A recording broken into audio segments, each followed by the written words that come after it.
Just for clarity, many people think indigenous or aboriginal is the same as Native Indian or Native American, and they're not the same.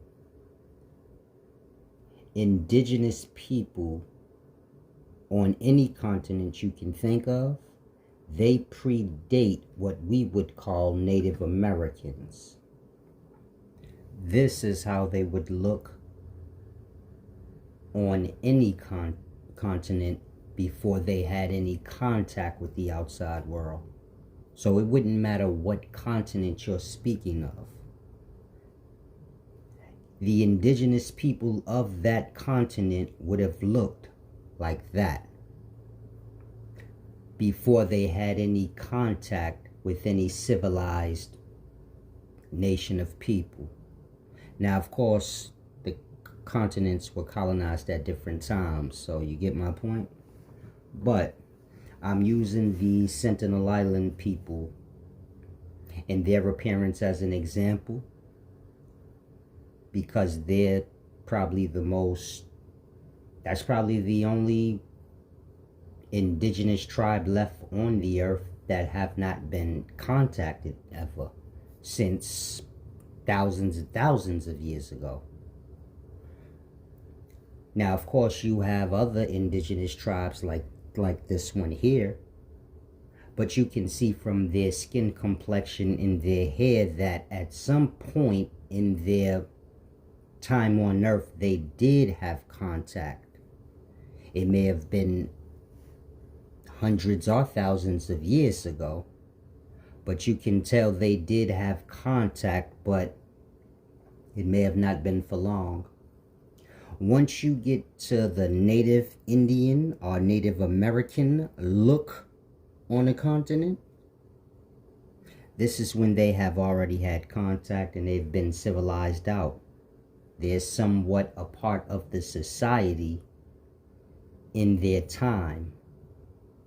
So even now you have Native American reserves. But do you get my point? They are a part of our society. We can go visit them. They're still in the same states we live in. So you get my point? But in regards to the indigenous, no. And so the point I'm making is black people are the direct descendants of the indigenous people that would have been here in America or North America. The Native Americans, these are your hot half-breeds, like I said. You have to remember, the colonizers were Spaniards. Most Native American tribes that we know of in today, they look Spanish. But black people look exactly like indigenous people look when they haven't had any contact.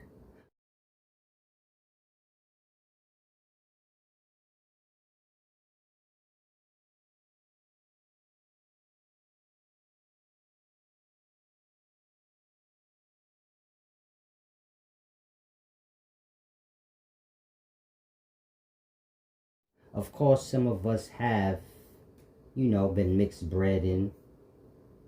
Maybe you got a Puerto Rican parent and a black parent, but you get my point? For the most part, most of the African American people are the people that they call African American. We have old blood, which is significant in regards to indigenous people, because indigenous people, they just have old blood. No AB, none of that other stuff, unless they've had contact, but just old blood. And most African Americans have old blood. But that wouldn't matter, because if you look at most African Americans, they still look like how indigenous people look before they've had any contact. And so, hopefully that cleared everything up for everyone. Salam.